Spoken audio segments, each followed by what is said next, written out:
Mazmur 91. Dalam lindungan Allah. Orang yang duduk dalam lindungan yang maha tinggi dan bermalam dalam naungan yang maha kuasa akan berkata kepada Tuhan, tempat perlindunganku dan kubu pertahananku, Allahku yang kupercayai. Sungguh, dialah yang akan melepaskan engkau dari jerat penangkap burung, dari penyakit sampar yang busuk. Dengan kepaknya ia akan menuruni engkau, di bawah sayapnya engkau akan berlindung. Kesetiaannya ialah perisai dan pagar tembok. Engkau tak usah takut terhadap kedahsyatan malam, terhadap panah yang terbang di waktu siang, terhadap penyakit sampar yang berjalan di dalam gelap, terhadap penyakit menular yang mengamuk di waktu petang. Walau 1.000 orang rebah di sisimu dan 10.000 di sebelah kananmu, tetapi itu tidak akan menimpamu. Engkau hanya menontonnya dengan matamu sendiri dan melihat pembalasan terhadap orang-orang fasik. Sebab Tuhan ialah tempat perlindunganmu, yang maha tinggi telah kau buat tempat perteduhanmu. Malapetaka tidak akan menimpa kamu, dan tulah tidak akan mendekat kepada kemahmu. Sebab malaikat-malaikatnya akan diperintahkannya kepadamu untuk menjaga engkau di segala jalanmu. Mereka akan menatang engkau di atas tangannya, supaya kakimu jangan terantuk kepada batu. Singa dan ular dedung akan kau langkahi, engkau akan menginjak anak singa dan ular naga. Sungguh, hatinya melekat kepadaku, maka aku akan meluputkannya. Aku akan membentenginya, sebab ia mengenal namaku. Bila ia berseru kepadaku, aku akan menjawab. Aku akan menyertai dia dalam kesesakan. Aku akan meluputkannya dan memuliakannya. Dengan panjang umur akan kukenyangkan dia, dan akan kuperlihatkan kepadanya keselamatan daripadaku.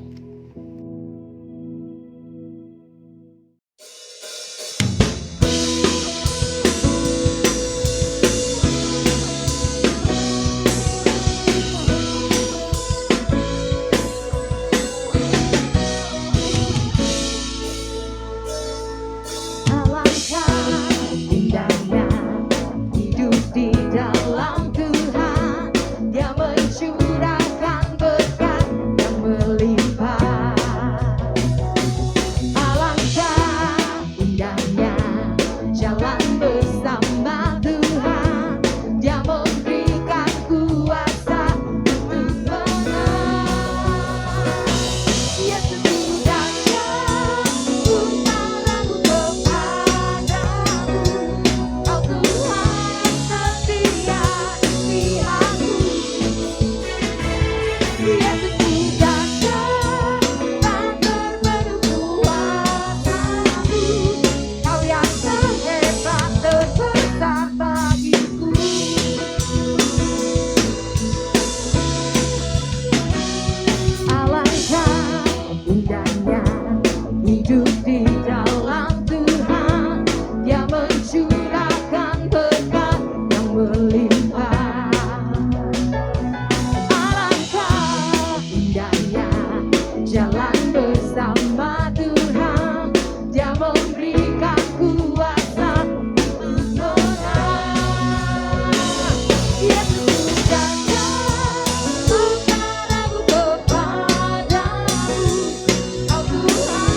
yang setia.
Sebentar Bapak Ibu Saudara, kita akan membacakan untuk deklarasi Pentakosta ketiga.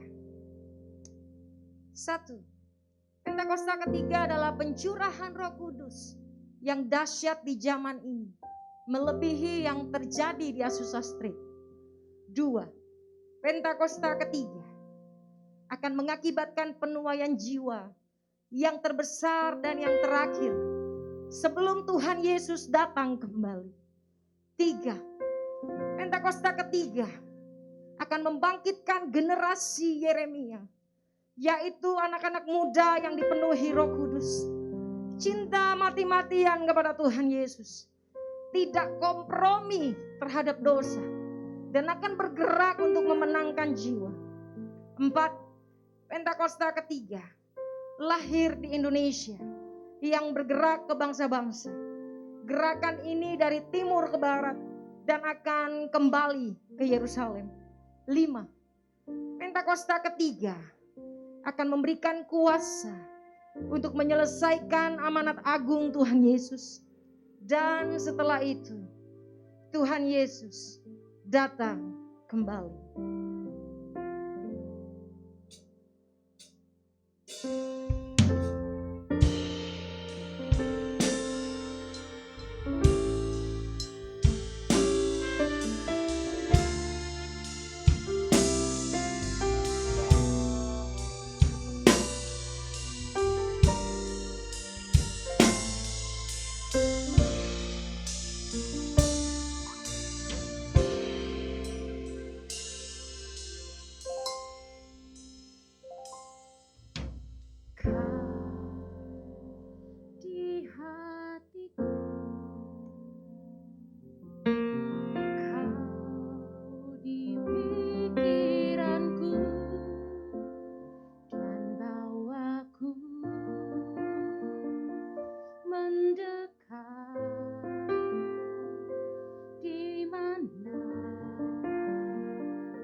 Mari katakan, Kau di hatiku,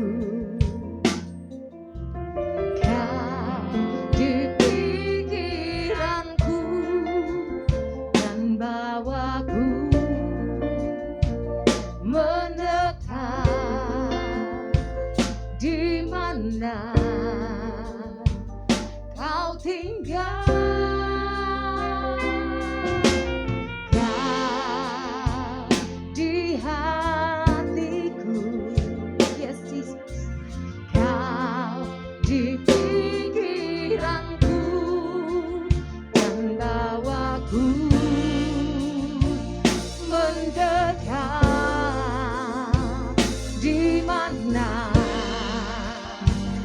Kau tinggal.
Jamahlah hati kami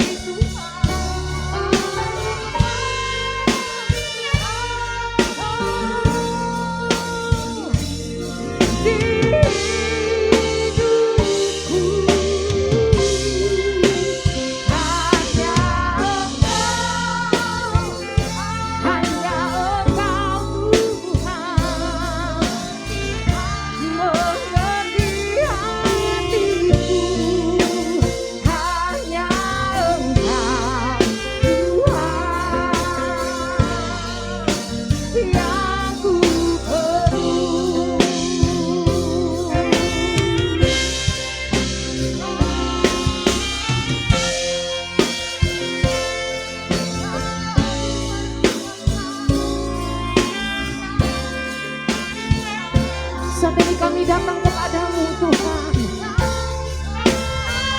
Kami buka hati kami Tuhan dan kami berkata kami perlu Tuhan. Mari sama kami, jamah hidup kami Tuhan. Oh, jamah hati kami.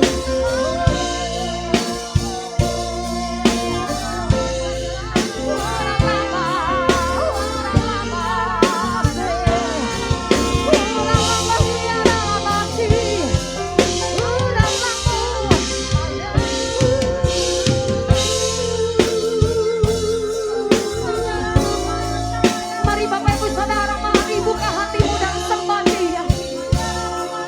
Buka hatimu sampai kau mengalami jamahan Tuhan.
Menjamah hatiku,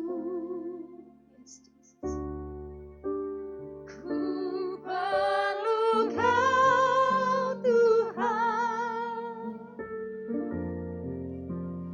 di hidupku.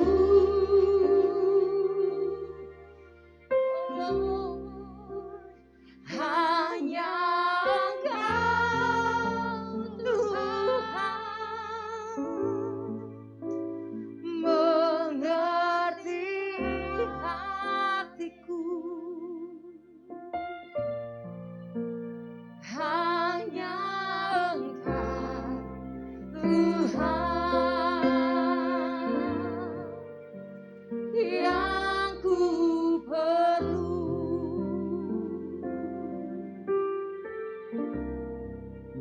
Biar musik menaikkan pujian ini. Saat ini seberapa besar engkau berkata kepada Tuhan, hanya Tuhan yang aku perlukan dalam hidupku.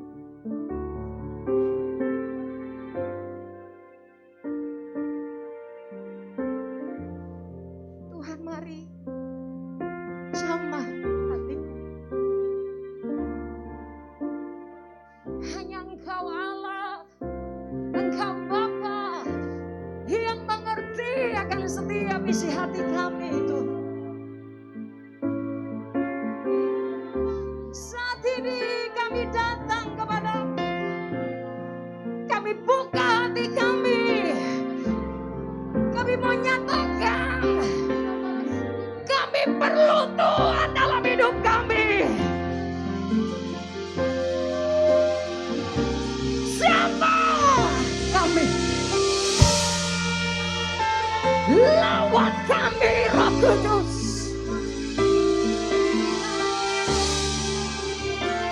Ubah hati kami. Hanya Engkau Allah yang sanggup memulihkan kami. Hanya Engkau Allah yang sanggup menyembuhkan kami. Holy Spirit, Lord God. Urabasanda karalabaya lalabaya lalabaya lalabaya lalabaya lalabaya. Urabaya lalabaya lalabaya lalabaya lalabaya lalabaya lalabaya lalabaya lalabaya. Mari sembah Tuhan. Mari sembah Dia. Hiera lama sih. Hiera lama, lama, sandara lama. Hiera lama,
Ku perlu Kau Tuhan. Yes. Menjamah hatiku. Ku perlu Kau Tuhan. Di hidupku. Benar Tuhan. Hanya Engkau Tuhan. Mengerti hatiku.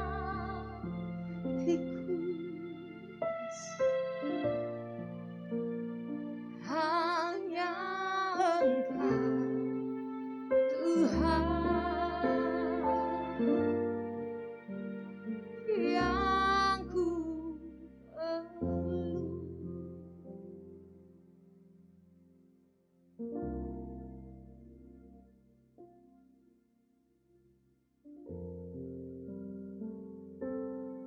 Ini menjadi kerinduan setiap kami Tuhan, anak-anak-Mu.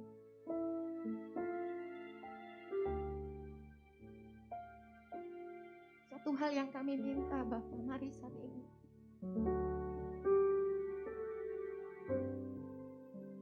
Pulihkan hati kami.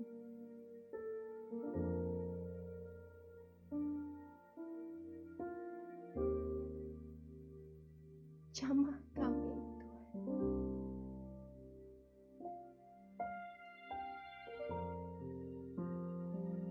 Hanya Engkau yang kami perlu dalam hidup kami. Thank you Jesus.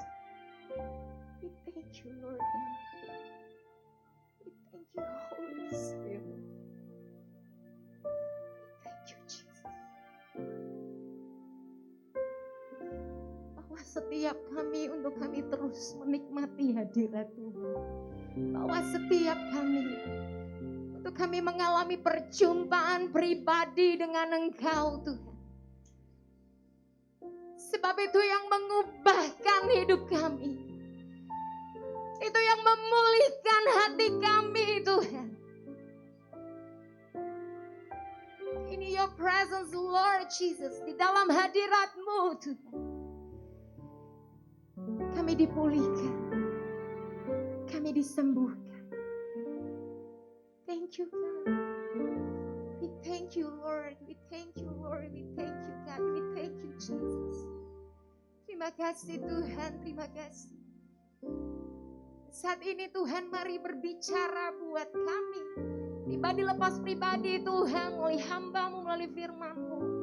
Tuhan kami tahu. Biar setiap kami boleh menjadi pelaku firman Tuhan dimanapun kami berada. Terima kasih Tuhan, terima kasih. Kami siap Tuhan dengar-dengaran akan Engkau lebih lagi. Di dalam nama Tuhan Yesus. Haleluya. Amin. Amin. Yesus datang, utaraku kepadamu. Kau Tuhan setia di aku. Yesus datang, tak terpenuh kuasamu. Kau yang terhebat, terbesar bagiku.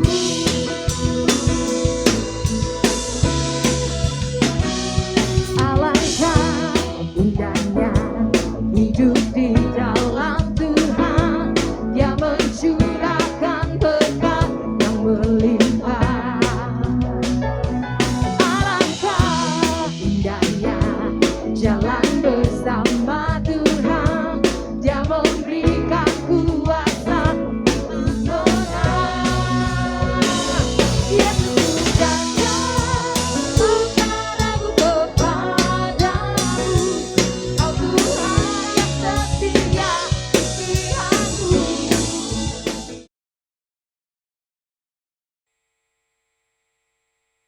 Shalom semuanya. Hari-hari ini kita sedang menantikan pencurahan Roh Kudus dari Pentakosta ketiga yang dahsyat. perlu digarisbawahi bahwa Pentakosta ketiga sedang terjadi. Tetapi kita sedang menantikan pencurahan Roh Kudus dari Pentakosta ketiga yang dahsyat. Pentakosta ketiga adalah pencurahan Roh Kudus yang dahsyat di zaman ini, yang akan mengakibatkan penuaian jiwa yang terbesar dan yang terakhir sebelum Tuhan Yesus datang kembali. Pentakosta ketiga akan membangkitkan generasi Yeremia, yaitu anak-anak muda yang dipenuhi Roh Kudus, cinta mati-matian kepada Tuhan Yesus, tidak kompromi terhadap dosa, dan akan bergerak memenangkan jiwa. Pentakosta ketiga akan memberikan kuasa untuk menyelesaikan amanat agung. Setelah itu Tuhan Yesus datang kembali. Apa yang harus kita lakukan supaya pencurahan Roh Kudus dari Pentakosta ketiga yang dahsyat itu terjadi? Pada zaman Elia, orang-orang Israel bertobat karena mereka melihat api Tuhan turun. Api Tuhan ini turun setelah Elia berdoa. Elia berdoa dan berkata kepada Tuhan, "Ya Tuhan, Allah Abraham, Ishak dan Israel, pada hari ini biarlah diketahui orang bahwa Engkaulah Allah di tengah-tengah Israel, dan bahwa aku ini hamba-Mu, dan bahwa atas firman-Mu lah aku melakukan segala perkara ini. Jawablah aku ya Tuhan, jawablah aku, supaya bangsa ini mengetahui bahwa Engkaulah yang membuat hati mereka tobat kembali."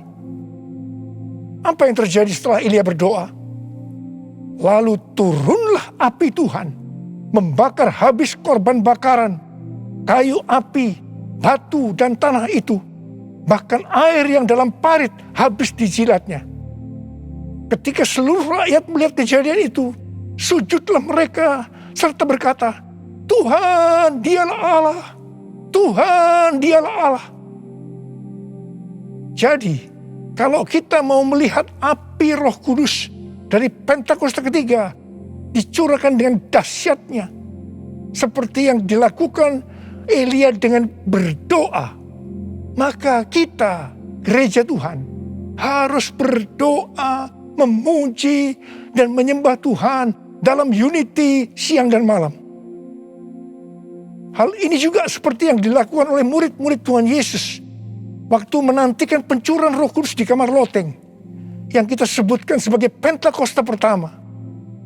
Kisah Para Rasul 1 ayat 14 bagian A berkata, mereka semua bertekun dengan sehati dalam doa bersama-sama. Artinya mereka berdoa, memuji dan menyembah Tuhan bersama-sama dalam unity siang dan malam. Ini adalah prinsip restorasi Pondok Daud. Ini adalah prinsip menara doa. Hal yang seperti ini juga dilakukan oleh William Seymour dan teman-temannya waktu menantikan pencurahan Roh Kudus di Azusa Street yang disebutkan sebagai Pentakosta kedua. Jadikan aku Tuhan rumah doa-Mu, agar semua suku bangsa datang menyembah-Mu. Jadikan aku Tuhan rumah doa-Mu, agar semua suku bangsa datang menyembah-Mu.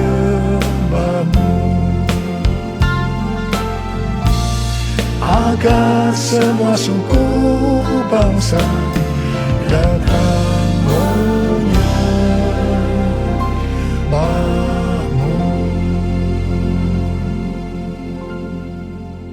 GBI Jalan Jenderal Gatot Subroto sudah berumur 33 tahun.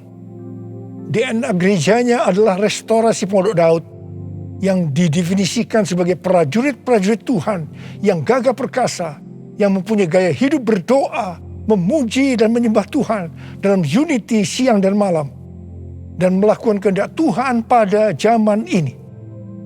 Jadi di sini kita melihat bahwa Tuhan mempersiapkan untuk terjadinya pencurahan Roh Kudus yang dahsyat dari Pentakosta ketiga melalui doa, pujian dan penyembahan dalam unity siang dan malam.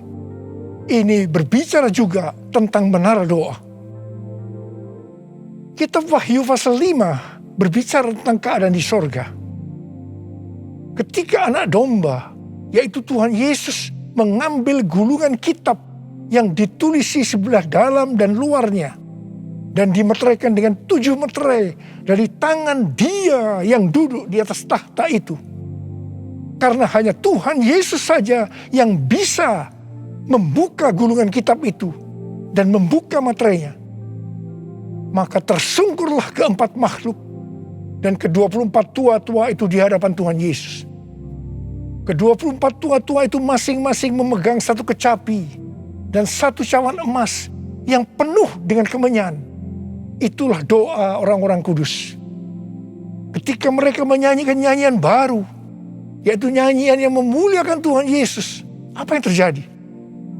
Yang pertama, beribu-ribu laksa malaikat, makhluk-makhluk termasuk tua-tua itu juga meresponi nyanyian baru yang memuliakan Tuhan Yesus. Ini bisa diartikan terjadinya penuaian jiwa beribu-ribu laksa. Yang kedua, ternyata yang meresponi nyanyian baru yang memuliakan Tuhan Yesus tidak hanya beribu-ribu laksa, tetapi semua makhluk di sorga, di bumi, yang di bawah bumi, dan yang di laut, dan semua yang ada di dalamnya. Ini bisa diartikan bahwa setiap lutut bertelut, semua lidah mengaku bahwa Yesus Kristus itu adalah Tuhan. Haleluya! Semua hal yang terjadi ini bisa diartikan sebagai berikut. Ke-24 tua-tua memegang kecapi yang berbicara tentang pujian dan penyembahan. Dan cawan yang berisi kemenyan, yaitu doa orang-orang kudus. Ini bisa diartikan ketika kita berdoa, memuji dan menyembah Tuhan dalam unity siang dan malam, dengan menyanyikan nyanyian baru yang memuliakan Tuhan, maka akan terjadi penuaian jiwa beribu-ribu laksa. Bahkan akan membuat setiap lutut bertelut dan semua lidah mengaku Yesus adalah Tuhan. Hal ini sesuai dengan Kisah Para Rasul 15 ayat 15 sampai dengan 18, di mana restorasi Pondok Daud akan membuat semua orang lain mencari Tuhan. Dan segala bangsa yang tidak mengenal Allah, yang kusebut milikku, mencari Tuhan. Yang artinya setiap lutut akan bertelut dan semua lidah akan mengaku Yesus adalah Tuhan. Haleluya! Tahun 2013 merupakan tahun yang bersejarah bagi GBI Jalan Jenderal Gatot Subroto. Mengapa? Alasan yang pertama, pada tahun 2013, Tuhan memberikan nama pencurahan Roh Kudus yang dahsyat yang akan turun di zaman ini sebagai Pentakosta yang ketiga. Alasan yang kedua, pada tahun 2013 di GBI Sukawarna Bandung ada tindakan profetik penyatuan cawan dan kecapi, di mana cawan berbicara tentang doa dan kecapi berbicara tentang pujian dan penyembahan. Penyatuan cawan dan kecapi secara profetik ini diwakili oleh Dr. Yonggi Cho dari Gereja Yoido Full Gospel Korea Selatan, yang mempunyai ciri menonjol tentang doa.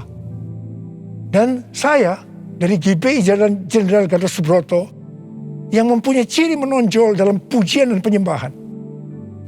Tindakan profetik penyatuan cawan dan kecapi ini sebagai tanda dimulainya penuaian jiwa yang terbesar dan yang terakhir dengan adanya Pentakosta ketiga sebelum Tuhan Yesus datang kembali.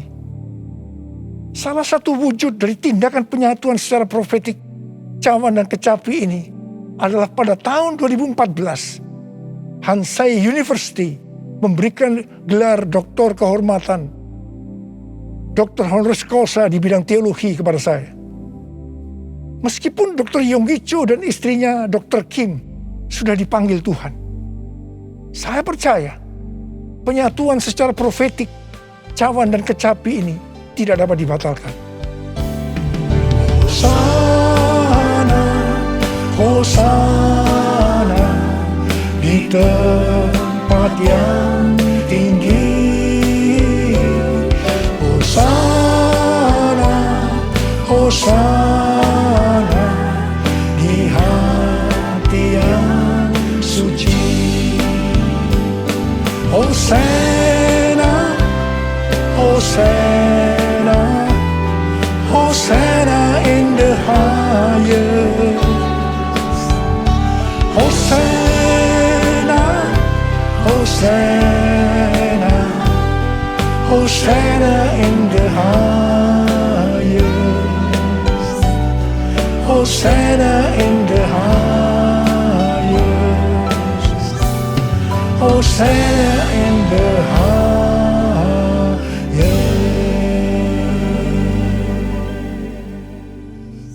Bukan kebetulan saat ini sedang dipersiapkan The Third Pentecost Azusa Street Prayer Tower atau menara doa Pentakosta ketiga di Azusa Street, atau disebut juga APT, untuk penuaian jiwa secara global.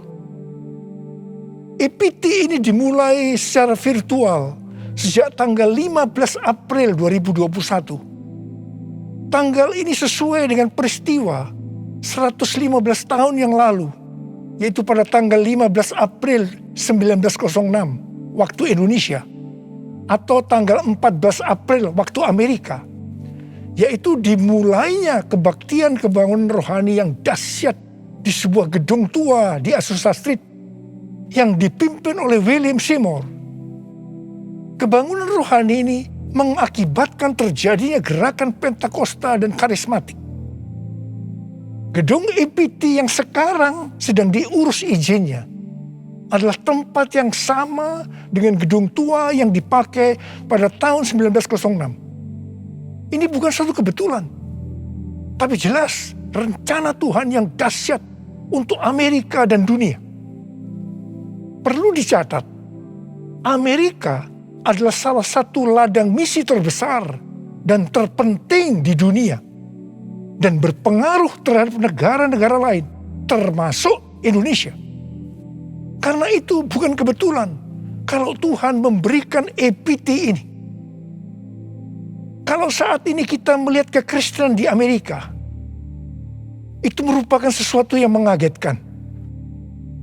Menurut penelitian Dr. George Barna yang dirilis pada tanggal 6 Juni 2021, jadi masih baru, mengenai kekristenan di Amerika, didapatkan bahwa yang pertama, orang Kristen yang mempunyai pandangan yang ortodoks dan alkitabiah tentang Allah hanya 46%. Yang kedua, orang Kristen yang percaya bahwa masuk surga karena mengaku dosa dan menerima Yesus sebagai juru selamat pribadi hanya 30%. Yang ketiga, orang Kristen yang memiliki cara pandang yang alkitabiah hanya 6%. Dan yang keempat, didapatkan bahwa pelayanan Kristen yang dipraktekkan dalam 5 dekade terakhir ini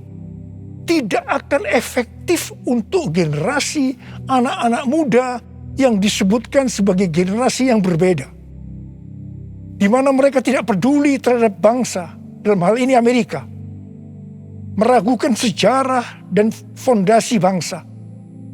Mereka mahir dalam teknologi, bebas secara seksual, labil emosinya, dan campur aduk kerohaniannya.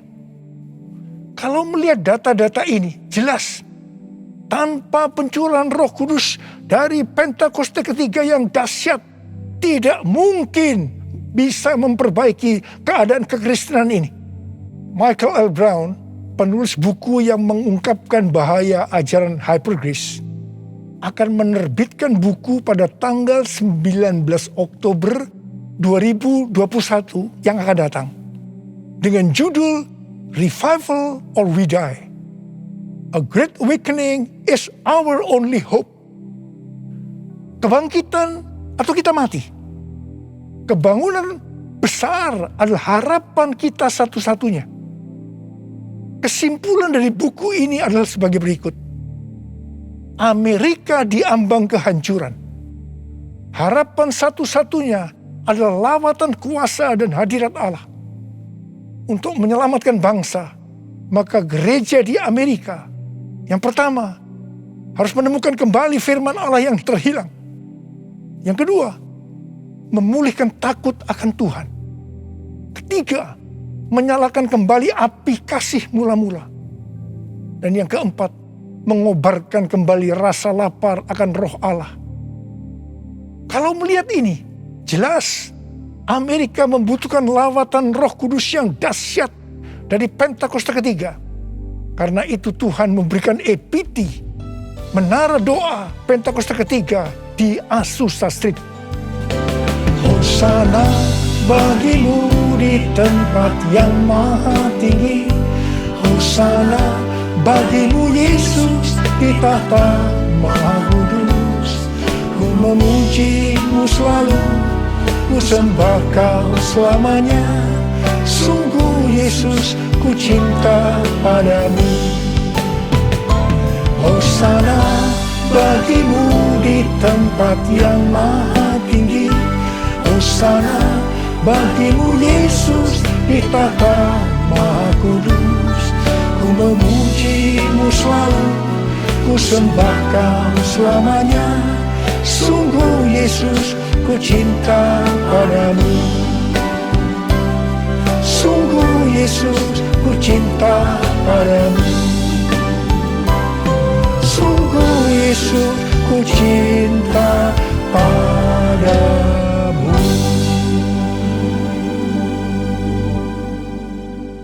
Kalau pada zaman Elia, orang-orang Israel bertobat karena melihat api Tuhan turun dengan doa Elia, maka pada hari-hari ini kita akan melihat penuaian jiwa yang terbesar dan yang terakhir, bangkitnya generasi Yeremia dan menyelesaikan amanat agung karena pencurahan Roh Kudus yang dahsyat dari Pentakosta ketiga. Karena doa-doa yang dinaikkan oleh gerejanya. Sebelum berdoa, ada 3 hal yang dilakukan oleh Elia yang juga harus dilakukan oleh gerejanya. Yaitu yang pertama, Elia membuat mezbah dengan menyusun 12 batu yang melambangkan 12 suku Israel. Ini berbicara tentang unity. Dalam Yohanes 17 kita melihat doa Tuhan Yesus kepada Bapa. Tuhan Yesus berkata, Bapa, aku telah memberikan mereka kemuliaan yang kau berikan kepadaku, supaya mereka menjadi satu, sama seperti kita adalah satu. Kalau mereka sudah sempurna menjadi satu, maka dunia akan tahu, dunia akan percaya bahwa engkaulah yang mengutus aku, dan bahwa engkau mengasihi mereka sama seperti engkau mengasihi aku. Ini berbicara tentang unity yang menjadi kunci utama dari penuaian jiwa. Karena itu gereja harus unity. Gereja harus bersatu. Gereja jangan menjelekkan satu dengan yang lain. Gereja jangan saling menyalahkan. Gereja harus bersatu dalam doa, pujian, dan penyembahan. Dalam unity siang dan malam. Untuk mendoakan pencurahan Roh Kudus yang dahsyat dari Pentakosta ketiga. Hal kedua yang dilakukan oleh Elia setelah mezbah dibuat, yaitu Elia meletakkan potongan-potongan lembu di atas kayu api yang ditaruh di atas mezbah sebagai korban bakaran. Hal ini bisa diartikan bahwa kita harus mempersembahkan korban kepada Tuhan. Sesuai dengan Roma 12 ayat 1 yang berkata, persembahkanlah tubuhmu sebagai korban persembahan yang hidup, yang kudus, dan yang berkenan kepada Allah. Itu adalah ibadahmu yang sejati.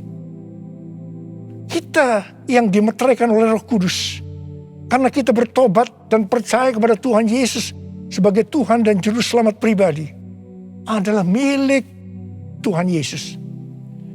Kita hidup untuk Tuhan dan mati untuk Tuhan Yesus.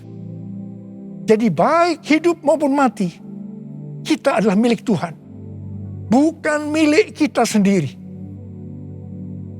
Efesus 1 ayat 4 berkata, Sebab di dalam Dia, Allah telah memilih kita sebelum dunia dijadikan, supaya kita kudus dan tak bercacat di hadapannya. Karena itu, kita harus mempersembahkan tubuh kita sebagai korban yang hidup dan yang kudus di hadapan Tuhan.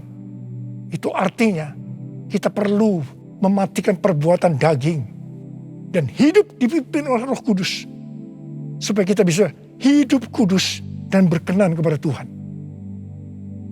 Untuk mematikan perbuatan daging, perlu baptisan api. Hal yang ketiga yang dilakukan oleh Elia adalah Elia menyuruh mengisi 4 buyung dengan air sampai penuh. Kemudian disiramkan ke atas korban bakaran tadi. Ini dilakukan sebanyak 3 kali. Jadi berarti ada 12 buyung air yang disiramkan sampai parit di sekeliling mezbah menjadi penuh dengan air. Air pada waktu itu merupakan barang yang sangat mahal harganya. Karena pada waktu itu dalam masa kekeringan yang sudah berjalan 3,5 tahun. Jadi Elia mempersembahkan sesuatu yang mahal harganya bagi Tuhan. Kepada Abraham, Tuhan menyuruh mempersembahkan Ishak sebagai korban bakaran. Ishak adalah sesuatu yang sangat mahal harganya bagi Abraham. Ishak adalah anak tunggal yang diberikan oleh Tuhan pada masa tuanya, sehingga hati Abraham sangat lekat kepada Ishak. Tetapi Abraham taat kepada perintah Tuhan, sehingga Tuhan memberkati dia berlimpah-limpah. Demikian juga dengan kita. Kita pun diminta untuk mempersembahkan sesuatu yang sangat mahal harganya bagi Tuhan. Saya tidak tahu apa yang merupakan sesuatu yang mahal harganya bagi saudara. Mungkin uang, sesuatu yang mahal harganya. Tetapi kalau Tuhan mau itu diserahkan kepadanya, kita harus lakukan. Ingat, uang bukan milik kita. Kita hanya pengelola. Mungkin harga diri adalah sesuatu yang mahal harganya, sehingga gengsinya tinggi sekali, penuh kesombongan, sulit untuk unity. Ingat, Tuhan menentang orang-orang congkak, tetapi mengasihani orang yang rendah hati. Persembahkanlah itu kepada Tuhan. Minta agar Tuhan mengubah kita. Mungkin keterikatan terhadap pornografi, minuman keras, rokok, obat-obatan terlarang merupakan sesuatu yang mahal harganya, sehingga sulit untuk melepaskannya. Serahkanlah semua itu kepada Tuhan. Minta supaya dibebaskan. Mungkin masalah pengampunan merupakan sesuatu yang mahal harganya, sehingga sulit untuk mengampuni. Serahkanlah semuanya kepada Tuhan. Minta supaya Tuhan mengubah hati kita untuk bisa mengampuni orang yang bersalah kepada kita. Setelah Elia melakukan 3 hal itu, maka Elia berdoa, dan doa Elia dijawab Tuhan. Kalau kita sebagai gereja Tuhan mau melihat kebangunan rohani yang terjadi karena pencurahan Roh Kudus yang dahsyat dari Pentakosta ketiga turun, maka sebelum kita berdoa, lakukan 3 hal tadi. Saya percaya Indonesia akan dipenuhi dengan kemuliaan Tuhan. Dan lebih daripada itu, seperti yang dikatakan dalam Habakuk 2 ayat 14. Sebab bumi akan penuh dengan pengetahuan tentang kemuliaan Tuhan. Seperti air yang menutupi dasar laut, itu terjadi. Ada berapa banyak di antara saudara yang merindukan pencurahan Roh Kudus yang dahsyat dari Pentakosta ketiga itu turun, sehingga akan terjadi penuaian jiwa yang terbesar dan yang terakhir sebelum Tuhan Yesus datang untuk kali yang kedua. Bangkitnya generasi Yeremia dan menyelesaikan amanat agung. Saya mau berdoa buat saudara. Mari angkat tangan saudara. Kita nyanyikan bersama-sama. Curahkanlah kuasa-Mu Tuhan, mujizat terjadi di tempat ini. Curahkanlah kuasa-Mu Tuhan, mujizat terjadi sekarang ini. Curahkan ya Tuhan, curahkanlah kuasa-Mu Tuhan, mujizat terjadi di tempat ini. Curahkanlah kuasa-Mu Tuhan, mujizat terjadi sekarang ini. Mujizat terjadi sekarang ini. Mujizat terjadi sekarang ini. Mari kita berbahasa roh.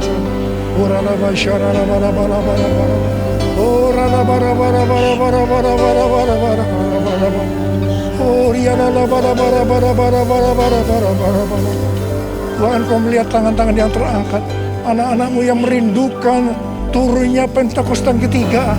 Tuhan, terima kasih. Jadikan kami sebagai alat-Mu untuk menyelesaikan amanat agung Tuhan Yesus.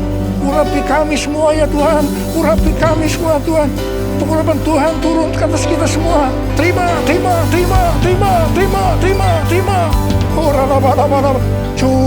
Curahkanlah kuasa-Mu Tuhan, mujizat terjadi di tempat ini.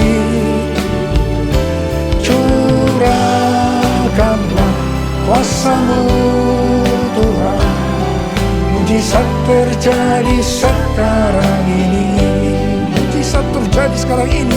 Mujizat terjadi sekarang ini. Mujizat terjadi sekarang ini.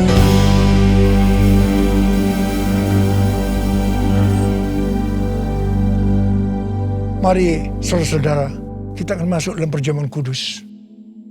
Kita akan mengingat ayat ini. Sebab setiap kali kamu makan roti ini dan minum cawan ini, kamu memberitahukan kematian Tuhan sampai Ia datang. Perjamuan kudus adalah perjamuan Tuhan Yesus sendiri. Setiap kali kita masuk dalam perjamuan kudus, Tuhan Yesus selalu berkata, biarlah ini menjadi peringatan akan aku. Karena itu, mari arahkan hati kita semua kepada kebaikan Tuhan. Kita akan mengingat kebaikan Tuhan. Supaya kita lebih mengasihi Tuhan Yesus. Kita lebih mengasihi satu dengan yang lain. Mari tundukkan kepala. Tuhan, siapakah kami sebelum kami mengenal Engkau? Kami semua orang berdosa. Upah dosa adalah maut, mati. Tapi Engkau yang tidak berdosa telah dijadikan dosa oleh karena kami. Engkau harus turun dari sorga mulia, menjelma menjadi manusia. Mati ganti kami dengan penderitaan yang luar biasa. Sungguh kalau kami pikirkan ya Aba, betapa baiknya Engkau itu. Kau jadikan kami sebagai anak-anak-Mu. Engkau memberkati, Engkau tuntun, Engkau membela kami, Engkau mengajar kami. Engkau juga menegur kalau kami salah. Itu Engkau ya Aba. Betapa baiknya Engkau itu. Terima kasih, terima kasih. Tuhan akan memberkati kita semua melalui perjamuan kudus. Tapi Tuhan mau kita makan dan minum dengan cara yang benar. Karena itu sekarang, mari kita introspeksi. Sebelum kita masuk dalam perjamuan kudus, kita introspeksi. Jangan menyimpan dosa.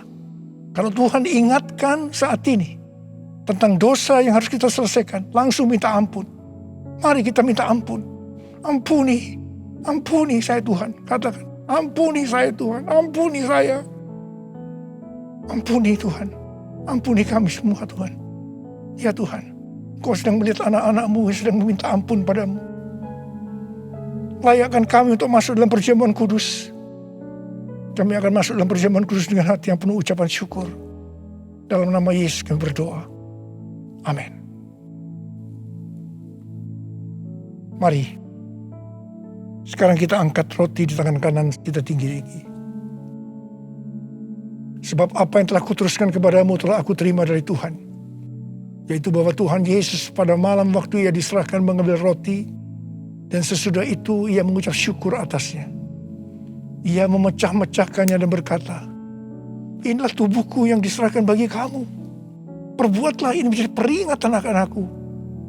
Saya dikasih Tuhan. Bukankah roti yang kita pecah-pecahkan ini adalah persekutuan kita dengan tubuh Kristus. Mari kita makan dalam nama Yesus.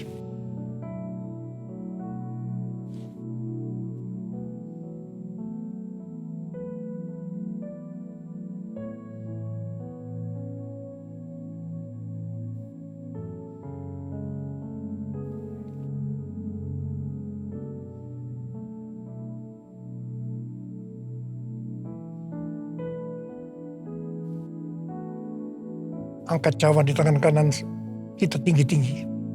Demikian juga ia mengambil cawan sesudah makan lalu berkata, cawan ini adalah perjanjian baru yang dimeteraikan oleh darahku. Perbuatlah ini setiap kali kamu meminumnya menjadi peringatan akan aku. Saudara dikasih Tuhan, bukankah cawan pengucapan syukur yang ke atasnya kita ucapkan syukur adalah persekutuan kita dengan darah Yesus. Mari kita minum dalam nama Yesus.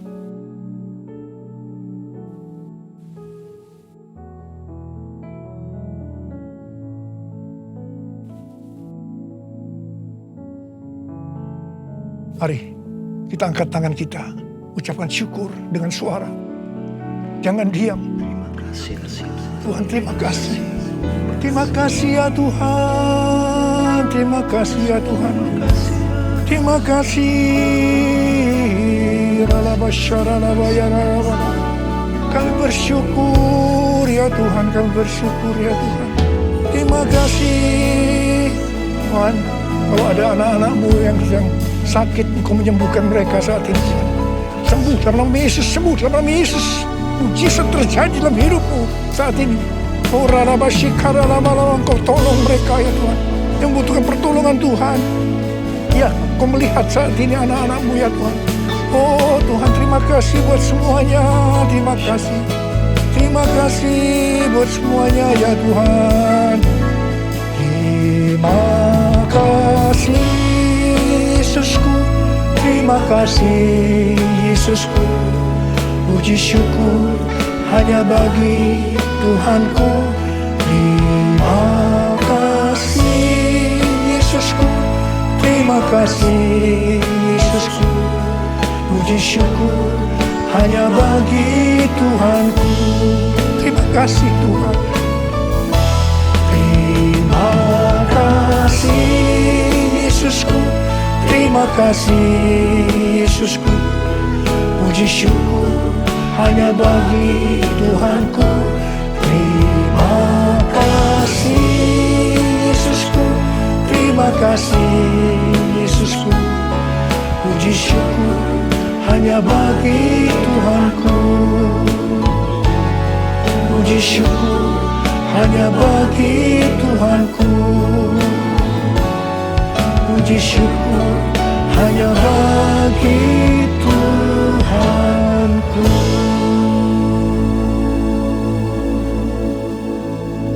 Terima kasih ya Bapa. Terima kasih ya Bapa. Terima kasih ya Bapa. Mari angkat tangan saudara. Terimalah berkat Tuhan. Kasih karunia yang berlimpah-limpah daripada Allah Bapa dalam anak yang tunggal Yesus Kristus. Persekutuan yang manis dengan Roh Kudus menyertai saudara sekalian mulai hari ini. Sampai Tuhan Yesus datang menjemput kita di awan-awan dan bahkan sampai selama-lamanya. Yang percaya bersama-sama katakan, Amin.